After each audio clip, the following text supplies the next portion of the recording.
It's January 2026 and live from the MISS DIG podcast studio in Lansing, Michigan. I'm your host, Jeff Johnson, and this is Digging In.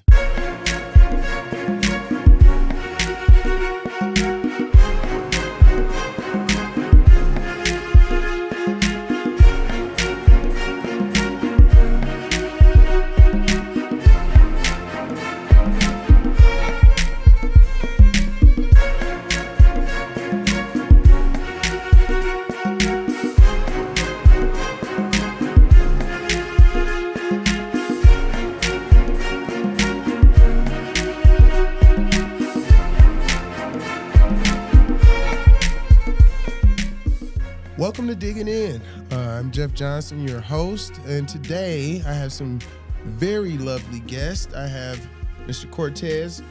You want to introduce yourself from GridHawk? Yes, I'm Cortez Cogghe. I'm an area manager for GridHawk, locating underground utilities. All right, helping out the world. And we have one of our liaisons for the Bay region, I believe. Emma, you want to introduce yourself? Yeah, sure. My name is Emma Taylor. I'm a damage prevention liaison here with MISS DIG 811 for the Bay region. I have about 15 different counties. I personally live in Saginaw, but I extend up north to Clare, east to Huron. I just have the whole thumb area. It's Look at easier you. to say. Man. Yeah, that's my role. Been with the company for about 3 years now. Okay. That is awesome. Awesome. Thank you both for being on Digging In. We're going to dig into some very good food in a little bit, just so you know. Yeah, thanks for having us. Yeah. Oh, no problem. So we always start with the dirt report, so let's get right into the dirt report right now.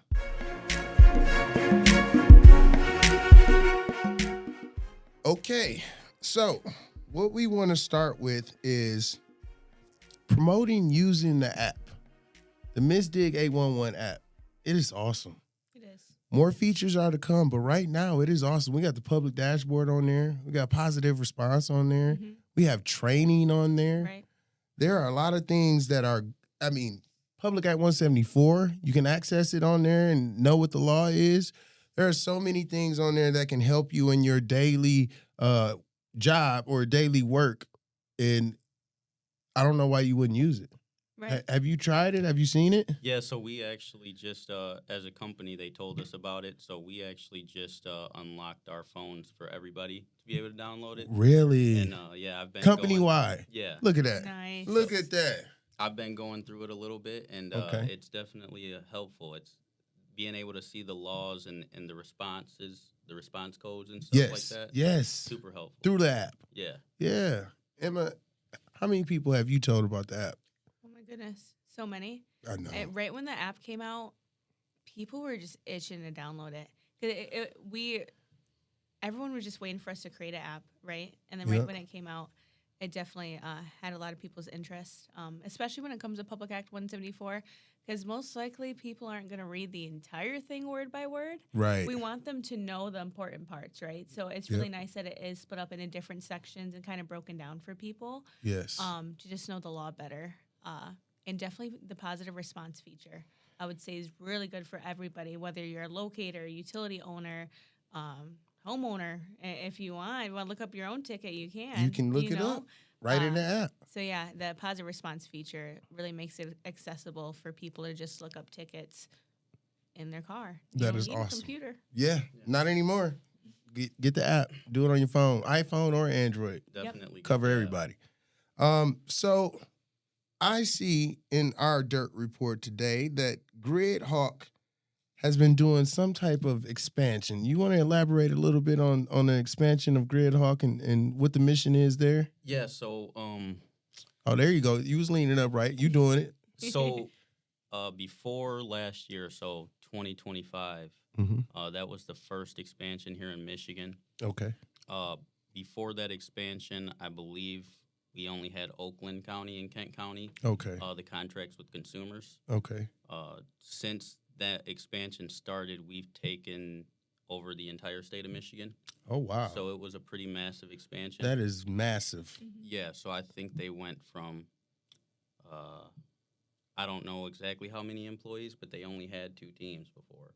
Oh. To now, I think we're upwards of like 350 technicians in the field. Now, do you know how many states GridHawk is in? We're still expanding, so there's some more expansions coming. So Still expand. That's lovely. I don't know for sure, but I believe we're in like 7 or 8 states. Okay. With GridHawk. And still growing. Yeah, and we have a sister company also, LineQuest, who I think has another 7 or 8 states. Okay. Yeah. That is awesome. That is awesome. I love to see growth. Yeah. Especially in this safety portion and aspect of our industry. So if we have a locating company that's growing, that means they're doing something right. That means that they're being accurate enough, that they're being timely enough, and that they are hiring, such as yourself, the right type of person to actually be able to expand and take over more territory. Yeah. I think that's cool. That is awesome. Very awesome.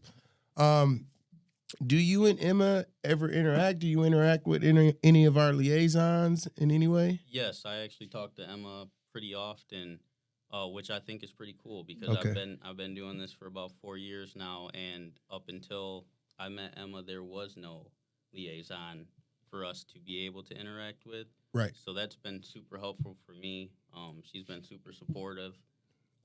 So yeah, for sure, I interact with her often, and I try to get the other area managers to try to reach out to theirs too. Yeah, to their liaison. Yeah, wherever you are, whatever you're doing, there's a liaison for you in that area of the state, and they are ready to help, you know. Emma, tell them some of the things that you can help them do. Oh, anything really. So, Yeah. we're kind of the middleman. Even if you have a simple question, we can be available for you. I know a lot of people think they need to go through some loopholes to get to somebody at MISS DIG, but we can be very available. Right, in that direct regard. contact. Yeah, and especially if you're having issues with a ticket. So if a utility is not responding to a ticket, or why the system isn't letting you put that big of a polygon, anything like that, we want to reach out and educate that person. One of the biggest things that we want to do is, put on some trainings and presentations for the people that need it, especially for, we hear this almost every day, a lot of fiber work. Right? Yeah, going on. And there's a lot of out-of-state contractors coming in Michigan and digging, and they don't have the know same the laws rules. as us. Yeah. Where they're from. So there's a lot of that that we want to get more into, because they really do need that education when it comes to the law. They need to know what it says. That's true. So we can prevent those damages. That's So, right. that's our biggest thing. Speaking of preventing damages, we have a conference coming up We that do. is, not even supposed to. That is going to be huge. Yep. The Great Lakes Damage Prevention Conference and Expo here in Lansing at the Lansing Center, February 2nd through the 4th, I believe. Come on out. If you aren't planning to come, plan to come now. I think there are only like 15 spots left, maybe, as of today, and that's going to be less by the time you see this, I can say. We're running out of places because everybody's coming.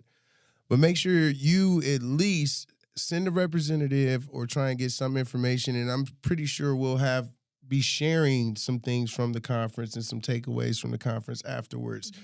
And next year, when it's time, man, jump right on it. You want to be at this thing. The Great Lakes Damage Prevention Conference and Expo at the Lansing Center here in Lansing, Michigan, presented by MISS DIG, and it's a CGA regional event, so that makes it even bigger. So make sure you're there. Emma will be presenting with the liaisons. Are you planning, or somebody from GridHawk planning to attend? Yes, we have a group of us that are going to be there. Oh, that's awesome. Yeah, I'll see y'all there. Really good collaborating. Yes. If you need a question asked, answered, Yes. and you just can't get a hold of anybody, or especially if it's like a locator or something really specific with a utility company. Yeah. best You wanna believe be you'll there. Get it answered. Yeah. You know? If you come So- there, everybody's going to be there. Yeah. Everybody. So we are about to dig into some of this delicious food and let you know how it is from the People's Kitchen. That's where we're going today. And we'll be right back after this break.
And we are back after the dirt report, and it's time to dig in. That was some good information, I think. Yeah, it was all right. But now we're going to dig in. We are getting our portions today from the People's Kitchen, located at 2722 East Michigan Ave here in Lansing. Highly rated on Open Table. They got a 4.9 out of 5. I think that's, other than perfect. And I mean, what's perfect, Yeah. So we're about to dig in real quick. Very nice place. Right on Detroit and Michigan Ave here in Lansing. I'm going to grab a little something. Chicken and waffles. We got pancakes. Whole buffet. The French toast is just different. Yeah. I've never seen French toast like You're that. the perfect piece of bacon. For you. Oh, I will take it. Thank you so much. Cortez, I heard you were a very strict food critic. Yes, sir. Okay, so that's what we need to know. We need to know, is it real or not? So this is pancake syrup. Yeah. It is That's yellow. Lemon. I think it's Oh. lemon pancake syrup. Okay. That is different. Yeah, I think we might have some regular. What is this? No, that looks like something else. They've labeled everything for They- each one, they did. which is nice. They did a very good job making sure we knew what we were getting into. And then the pancake butter looks like there's some, maybe like fruit or something in there as well. It's In not the- regular butter. That's for sure. So they I'm turn up on excited everything. to try that. Have you guys ever had Long John Silver's before? Yes. That's what Yes. the French toast looks like. Because it's so like crispy. You Oh, know how they yeah. have like the crunchies Yes. with like their fish and chicken? That's what it reminds me of. So what do you think so far? I think that syrup is actually pretty good.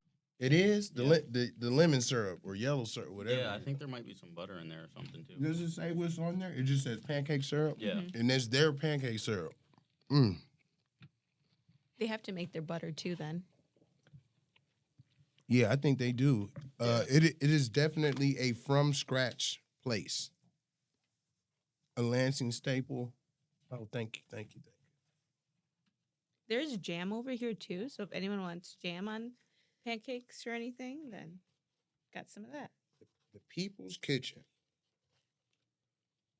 And as you see, because I'm gonna show a little B-roll. As you see, it is a nice establishment. Very good place. This is supposed to go on top of the French toast too. Looks like maybe like whipped cream and like caramel or something. Oh yeah, they gave us the works for the French toast. This bacon is crispy though. I'm a bacon connoisseur. I love all types of bacon. Turkey bacon, regular bacon. Mm-hmm. What other kind of bacon is it? Thick cut bacon. Yeah. That's the best kind. Really? Yeah. You like the thick cut? Okay. Yeah, this pancakes are really good. Wow. Oh, really? Yeah, with the butter and the syrup. Oh, The syrup see. isn't bad. I was a little scared for the syrup because I don't know what I was expecting. I was definitely worried about the syrup. Cortez, let me know. I We think need the number one critic. We've only had one other critic on this show. Yeah. Ever. I'm definitely surprised. I thought Okay. I was scared about the syrup. Okay. It's really good. I like when at home I put butter in my own syrup. So Okay. Oh. yeah, that's pretty Would good. you like melt it in there or something or? Yeah, so I actually just learned this new way off TikTok. So Okay. I'll cook the pancakes and everything, and when they're done, I put the syrup in the hot skillet with the butter. I let it melt in there. Mm-hmm. It's really good. And then pour it on. Mm-hmm. That's smart. Wow. And it's warm too. Yeah. When you put it on there, usually syrup is like room temperature. Mm-hmm. So that is smart. Yeah, definitely need warm syrup. Yeah, that bacon is unbelievable. The chicken is like, I would just go get chicken from there. Yeah. You need Chicken is good very chicken good. if you're going to do chicken and waffles. Yes, you need very good chicken. yeah. Yeah, the waffles are good too. Yeah. Now, is this solely a breakfast place? No. They got lunch, brunch, dinner. Sunday brunch is Saturday and Sundays. Uh-huh. But no, they have lunch, they have dinner. Just the hour in which we are filming this, it was breakfast time. So it was like, hey, let's go for it. Yeah, well, they do a good breakfast for sure. The chicken was really good too. I wasn't dry, Mhm. season really well. I just Yeah. love when places season their food. Yes. You know, it's the best. The People's Kitchen, located at 2722 East Michigan Ave here in Lansing. All right, so we're gonna finish eating, and then we're gonna get into diving real deep with Cortez. All right. We'll be right back.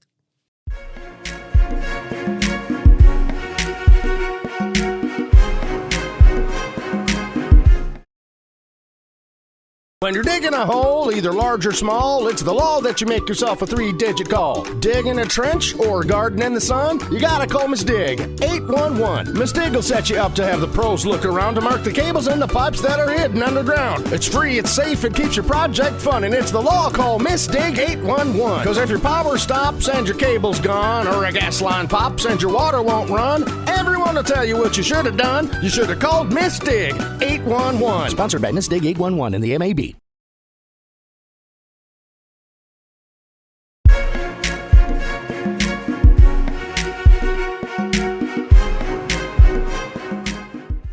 Welcome back to Digging In. That was delicious. Yeah. Very I yummy. mean, literally. Yeah. It was pretty I'm good. still big on that crispy bacon. French toast, different French toast. Never had any French Yeah. toast like that. That was different. And the pancakes. The chicken. Yeah, that was my favorite. Yeah, the Yeah, chicken the was chicken the The best. chicken was my favorite. Yeah. What I really liked is that they were just really, they did everything differently. It's Yeah, not not it's not regularly. basic food. Yeah. You know, and I really like trying new things. So Yeah. Yeah, it was very authentic. I appreciate that. Thank you to the People's Kitchen. thank you. You really took care of us and I mean had everything labeled for us and all of that. That was awesome. So now we are going into the deep dig. In the deep dig today, the theme is how locators and liaisons protect Michigan's underground utilities every day. So I got two people here that do those jobs. We're going to start with Cortez. As a GridHawk locator, what do locators actually do? So, you want the science behind it, or what we do to protect the utilities? Man, let's do both. We got time. Let's do both. Let's Tell let us it go. everything. Yeah. Okay, Yeah, so put us in there. locators are pretty much the first line of defense when it comes to the preventing the damages. You know, so we get a ticket through the MISS DIG system that comes through to our ticketing system, and then that gets dispatched to the area that it's for. Okay. And then our tech will come out. You know, we have a transmitter, a receiver. We hook up to the target facility, and we locate out the line. And we document everything, take pictures. We communicate with contractors if that's When needed. you say locate out the line, Mhm. give me a little more specifics. What do you mean locate out the line? You taking it out of the ground? Are you what's So- going on here? So we hook up and we follow the tone. See, nope, you got too many terminologies. Now you hooking up. Okay, tell me what that is first. Let's start with that. Okay, so with our transmitter, we have a box that Okay. puts out a signal. All right. It has a black and a red lead. Okay. So we hook up our red lead to a facility, Okay. and then we hook up that black lead to a ground that we put into the ground, Oh, a grounding rod. right. And what that does is it creates an electromagnetic field, Okay. and we read that magnetic field and we paint out the path of that magnetic field. On the ground. Yes, so we're not actually locating the facility. We're locating the The field. signal of the field Yes. and where that is. Yes. Wow. See what I'm saying? That's why I needed you to break that down because Yeah. people, they get it confused. You just say I hook up and I go find the thing. They like, oh yeah, Yeah. No, I get that. So, is there a difference between gas, electric, telecom, water? Do you locate those different ways, or is it the same principles? It's the same basic principles. Just the only difference with us, a gas line might have a tracer wire, or we hook up to a lock wing on the meter. Okay. With electric, we're not authorized to open any of those structures, so we're not actually hooking up to that actual facility. We're hooking up to the structure that they're in, Okay. and they're normally grounded inside. Okay. So that gives us the ability to create the return path still. So it's a little different, but same basic principles. All right, you are very knowledgeable. How long have you been doing this? I've been doing this for about 4 years now. Okay. Yeah, you learned a lot. You know a lot. That is awesome. That is awesome. Do you all have any like standards or anything, timing standards or accuracy standards at GridHawk? Yes. So we follow a lot of consumers standards because that's who our contract is with. But as far as like I know Michigan for accuracy, we have a 4-foot tolerance zone. Yes. But when we are looking at those things internally, consumers has a 18-inch standard. So, you know, when it comes to fault for damages or something, we use the 4-foot Caution zone? Yes, caution zone. But when we're doing internal audits and stuff to, you know, gauge our techs, we're trying to keep them within that 18 inches. That's the approximate location. Yep. You got it. Heck yeah. You keeping them in there. Make sure you're in the approximate location because that's really what the job is, right? Yes. Right. Yeah, locating is to make sure you can identify the approximate location. Right. Which is why we have soft excavation and you're not supposed to just go in like, oh, it's right here. I know. It's like it's in this area. Somewhere Softly, around gently go figure out where it is exactly. Right. there. Yes. And that's what people are supposed to do. Mm-hmm. What are some of the challenges that you face in the field? As far as locating or just...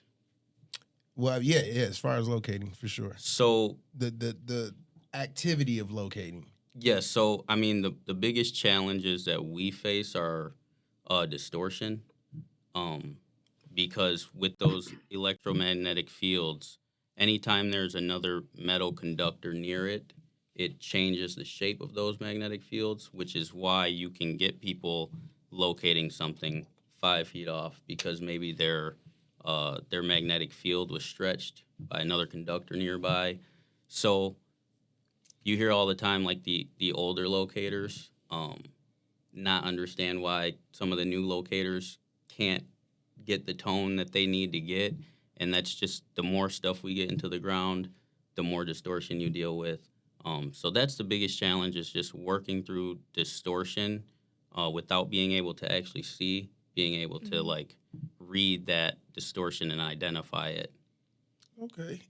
That makes sense. Emma, I'm coming to you. What are some of the challenges that you see as a liaison out in the field when you're out? Because you are out there. Yeah. And I know it, you know. Yeah.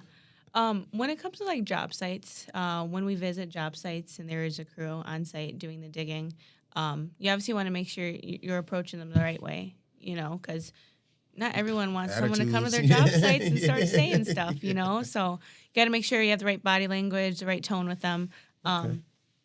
But I think a lot of things, we hear this every day, complacency is our biggest issue. People just skipping over those safety precautions when they're set in there for a place and it's to keep you safe. Right. A lot of people just trying to find loopholes in the law or just what they do because they've been doing it for so long. It's been working for them, right? Right. But it just takes that one time for you to regret that. That's all. You know, and that's what we try to prevent. We don't want you to get that far, you know, because we see a lot of injuries and death happens too, unfortunately. You know, it's and real.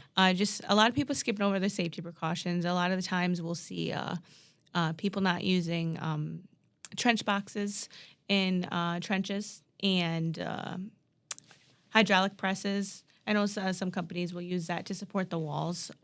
Well, yeah, there is actually there's some information to support that. I believe. Let me look this up.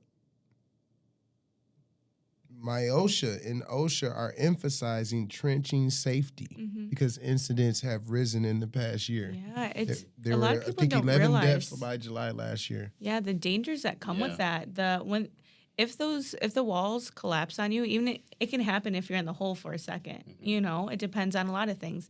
The weather, what type of soil is there, you know, and it takes one time for that wall to fall on you, and it feels like tons of weight. Like literally, it could feel like 1,000 pounds because that's how heavy it can be on you. And then With all that soil a lot of people dropping don't on get you. out. Yeah. You know? I mean, around 11 deaths before July of last year. that's a lot to me. Yeah. Yeah. Especially when there are safety measures in place that you should be using to prevent those things. And if you're not, those incidents can happen. So, that's part of this whole podcast is to get the word out, get the information out, and let people know it's okay to be safe. It's cool to be safe. Be safe. Yeah.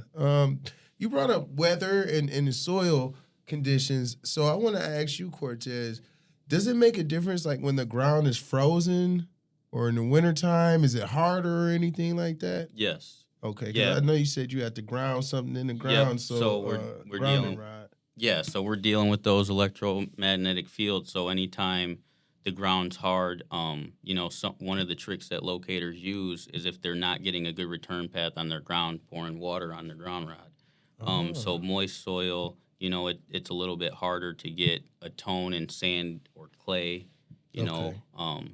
So yeah, it definitely makes a difference. What type of ground? What time of year? Yes. Yeah. Okay. That's awesome.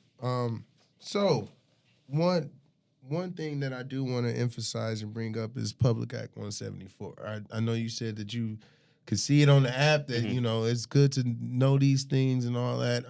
What do you think? We'll say the most important aspect of Public Act 174 is. I would say it would be like the safe excavation. Okay. Yeah. Making sure. Probably, I would say in what you do. Yeah. That would be mine if I were you too. Yeah. Just like, like the proximal location, caution zones, things like that. Yes, the soft excavation, it potholing. Yeah. Yeah, that's a huge big That's the one. second cause to utilities. Can you guess what the first one is? Is it mismarked lines? No, it's not calling. Not calling. 811. Okay, yeah, no ticket Yeah. damages. Wow. Yeah. The number one cause of damages? Mm-hmm. Call 811. It's 3 numbers. I mean, we got an app now. Right. Now, you can't place a ticket on the app yet, but you can check your ticket after you place it on the app. So just make that call. You can take training to place your tickets online by yourself. Do what you got to do, but make sure you're being safe when you're out there doing excavation. We got a little bit of time left, so I want to get into some real meat and potatoes of your job and your experience in these last 4 years, both of you. So have you ever had any close calls on anything you've located? Close calls or bad damages or, lessons learned in that sense? Yeah, so when I was locating, I would say it's about 3 years ago now, I ended up taking some damages on some gas services over on Gratiot out in Macomb County. It was a ongoing project that I had been working on. We had done it a bunch of times. I had a bunch of guys working on it with me. So we had ended up getting a restake. I wasn't in the area. I had some guys go and do it. And there was this strip mall where you couldn't see any gas meters. There was nothing on the side of it. So the guys that went and restaked it, they had cleared the ticket for gas right there. And then they ended up hitting 2 gas services in a row that came from that strip mall. Oh, wow. And that was the lesson for that with me was to, verify and double check, So it was just we had located that same stretch, I don't know, at least 5 or 6 times before they actually hit something there, and we hadn't located those services either of those times. From the strip mall? Yes. And it was wow. a consumer's gas line? Yes, they were internal meters, which is why you couldn't see them from the outside. Oh. And it was one of those weird situations, but How would you have located them with them having internal meters? Right, I didn't even know that was a thing. yes. Till now. So if they have internal meters at a business, that is something where we can gain access. Is that considered private lines? No. Is that like inside the building? Is that what you Yeah. mean by internal? Okay. Yeah. So the meters are actually inside the building. Most places that have internal meters, they're in a basement or something like that. But they aren't private. Not even for the strip mall. No. Okay. I mean, they can be if they choose to go that route, but most of the Mostly, time, no. They're consumers, and I think most gas companies are starting to get away from that. They're not putting internal meters anymore, so a lot of the ones that you run into are older. Okay. So like with the homeowner situation, if they have an internal meter, most of the time it's going to be like a steel service, so we can mark that off measurements and inducing, where we just put our transmitter on the ground with no leads, and it puts that signal into the ground. Okay. So yeah, that's another way to locate. yes, Just put it on the ground, send the signal out, see what comes back. yes. Do you use headphones when you're out there, or No. can you hear it? No, you start to get once you get comfortable with the receiver and stuff, you start to be able to just listen for the peak tone, noise, you know, and be able to. A lot of locators can locate without actually looking at the receiver the whole time. Really? Yeah. Okay. All right. So I actually had a question. okay. Yes. Yes. So I know I found this out not that long ago. USIC with their locators, you have to have a ticket or select a ticket in order to locate. Yes. For that, is that the same for your guys's? No, that is that is called Locate 360. That is the ticketing system that they use. Okay. And yeah, it's all of their receivers and stuff are linked into that ticketing system. Okay, so it's just a ticket system that Yeah, it's provides that. yeah. Okay. So Emma, I have a question for you. Yeah. Could you explain private lines? 'Cause Yeah. we were just talking about private lines, and Right. and what's the difference between public and private lines? Right. So public lines are going to be provided by a utility company. So like consumers, gas lines, and the electric lines. So when it comes to a lot of people's electric and gas, it's most likely public unless they have like a propane tank, because the gas Okay. is being serviced from that propane tank. That's when it becomes private. For electric lines, usually you'll see that if they have like another structure, like a garage, and they have some sort of electric source to it. Like a They garage could door get it from opener? consumers, and I'm sure it'd be a little costly to get that installed. But a lot of times they will take it from, because they can take it from consumers, but it'll be private. Like Okay. it's their own line, and if anything So happens taking to my it, it's their electricity at responsibility. my house and sending it out to my garage, so I can have a garage door Exactly. opener and a light inside the garage. Right. Okay. Yep. Yeah. And especially when it comes like the public and the homeowners, they don't realize when it's past the right of way. So after the right of way onto your property, those water and sewer lines are private. The only things that are public are in the right of way, and the municipalities are responsible for whatever's in the right of way. Right. But after that, what I can say is I'm from Flint. Yeah. Okay, I'm admitting it. I'm out there. I love Flint, so don't think I'm just saying it like that. But I'm saying I'm from Flint, so we definitely know about Right. private water Oh, I lines. bet. So we know I where bet. the cutoff is. Yeah. We know what that is. Yes. Yeah. yes. So a lot of homeowners would be like, why didn't you locate the water and sewer up to my house? But like, if you think about it, if something were to happen to your water or sewer line, who's paying for that? yeah. You are. Yes. Right? Yeah. Unless it's something, like I said, in the right of way. But yeah, basically private lines are anything that are serviced not by a utility. Okay. And Yeah. I guess the only thing that would confuse a lot of people when it comes to private water lines is like the meter is normally like in your house. And it's like, well, if you got a line and you got a meter in my house and it's your meter, it's connected to your line, Right. But I know what you're saying is once it passed that right away, that's on you. Right. Unless you have a well. Wells are Okay. private because you're Yeah. getting your All the water way. from that well. Yeah. So there's a lot of different specific examples. Yeah, them. I know with consumers, like it's the same concept, but for consumers, it's the cutoff point for private and public is the meter. Meter, yeah. So there's all the way to the meter. Yeah, so like Okay. that's why you have it located all the way up to your house, because your meter's most of the time on your house. Yeah. But it's like you'll see it out in the country sometimes. There's some people who don't want to may have a big property, don't want to pay to get that line ran all the way to the pole. So you might see just a standalone meter down by a pole. So from that meter to the pole, that's public. Yeah. Everything That's all they else- marking. Yes. Okay.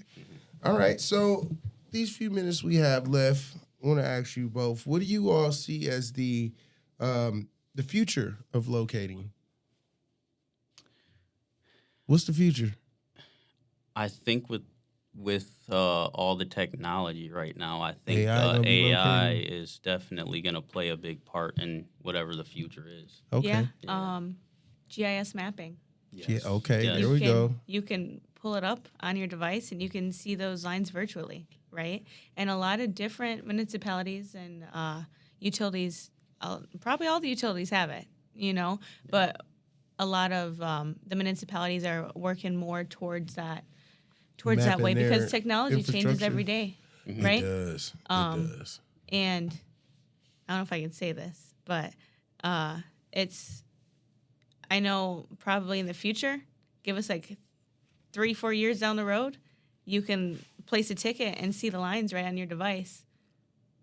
Wait a minute, like from my phone through the app type of thing? No, like I know, Through mapping. this is just us talking now, but I know like the goal is to be where they can place a ticket and see the lines right on their device with no locating involved. I think that's where Oh, this is wow. going. Really? Yeah. Yeah, so it would I probably. still, but, With but I think technology you still would nowadays. need a technician to go out there. Right, you would think so. Yeah, I You- would think so because you know, would. yeah, because for one, you got a liability issue, Right. and you can't hold tech liable.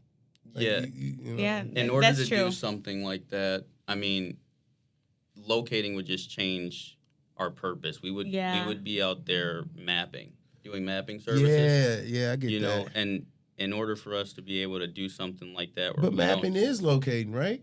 yeah, It's But it pretty don't- much the same. You are locating the infrastructure underground Yes. so that someone at some time can know where it is, so that Right. when they do excavation, they can be safer on those utilities. So Yeah. it's about the same. yeah. The only difference is now we're given a deliverable with those drawn out on a map. Right. So there's a So- lot Yeah. of different Yeah. things. It's just an idea. Just with technology is just crazy nowadays, It right? is. You It don't is. in 2 years' time it can be completely different.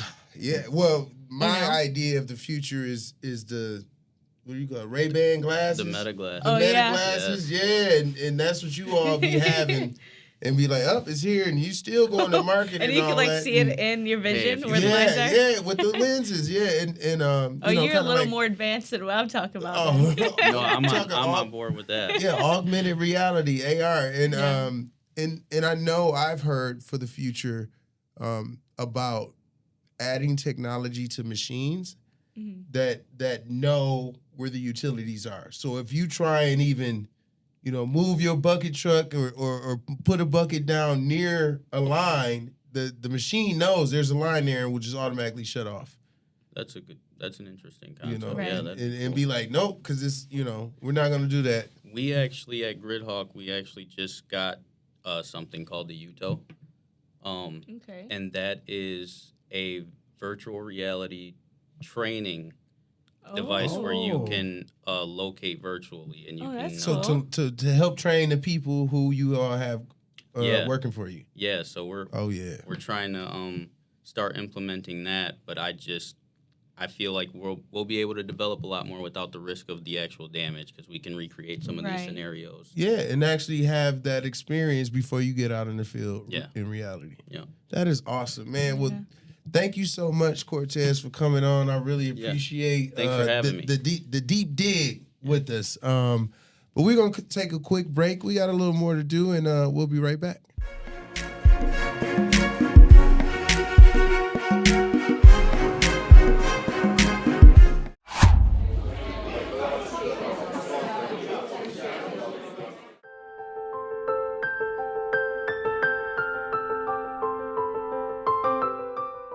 The first reason is safety, right? We want to ensure our workers are safe. They can go home the same way they came in the morning. And then secondly, it's a law, right? There's a public act out there that mandates that MISS DIG is notified. MISS DIG offers a wide variety of training to train our field people and our office people so they understand the public act for MISS DIG and state utilities.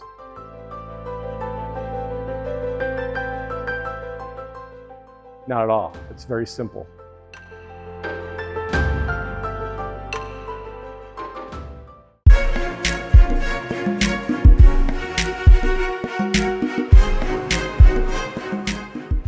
All right, we are back from that break in the deep dig. So now we're going to talk about the next digs coming up and what's cracking and what we got going on.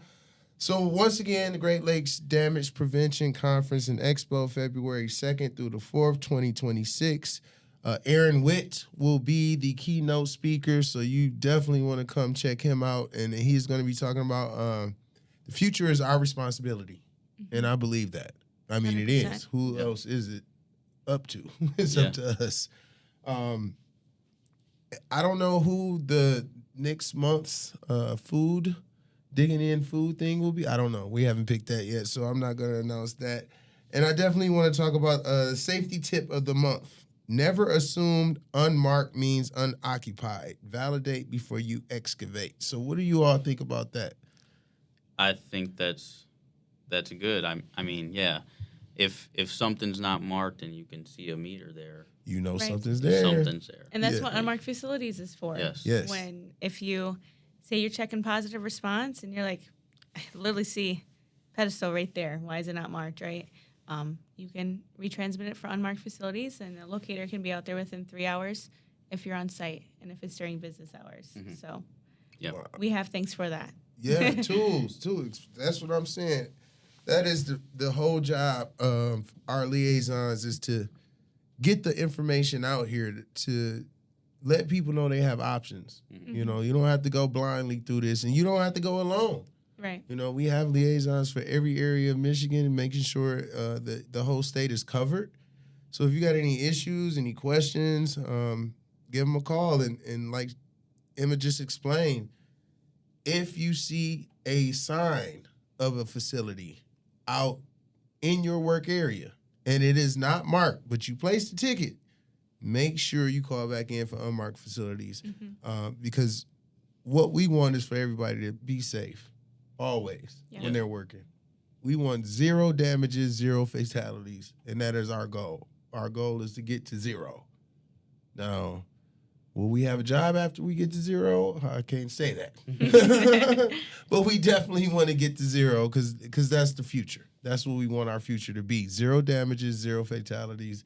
And we'll work to get there, you know, and then figure it out from there. Yeah. You know? Yep. Thank you for coming, man. Yeah, I appreciate it. I learned a lot. This You is know, really you- cool, man. I appreciate you guys for inviting Really? me. We weren't boring or whack or No. horrible. No. It was cool. Yeah, it was. You would tell people? Yeah, For real? You would tell them like, hey, watch this. Yeah, I that's was what on you there. said. He's everybody gonna from share it. GridHawk's gonna watch this. Yeah, Really? like 400 Yeah. people. You said That's huh? a lot of people. I'm gonna send the link. We out, need to start so- over. We're going to do this over from the beginning. No. No, that is awesome, man. And, man, much success. I wish you much success in your career and Same. much growth. Keep doing what you're doing, keeping us all safe, you know, from a homeowner to an excavator, because the incident could be down the street and still affect you. Yeah. You know, it doesn't have to be at your house. It doesn't have to be you excavating. It could just be in Right. your community and it affects you. Yeah. Yeah. So the job you do is very important. Yeah.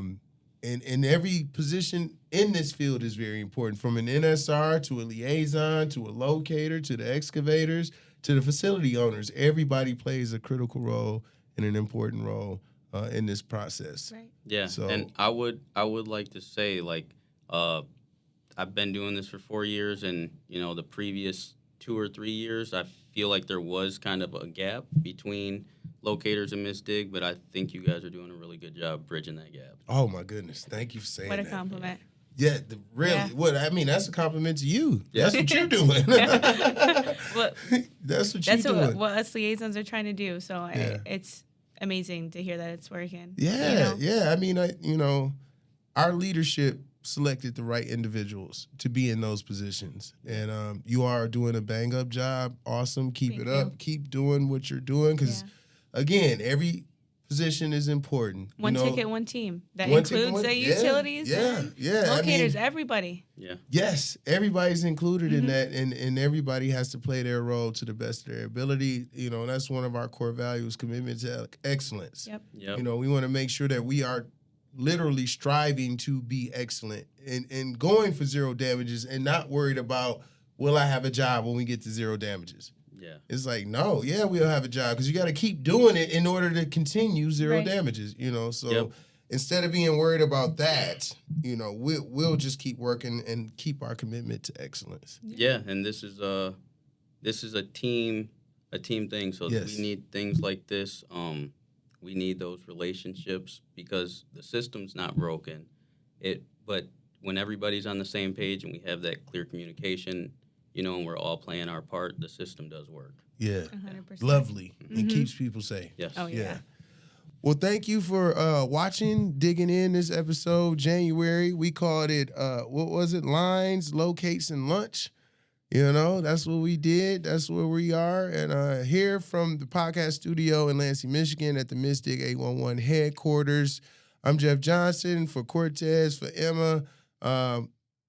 Thank you for watching, and we will see you next month. Have a good one.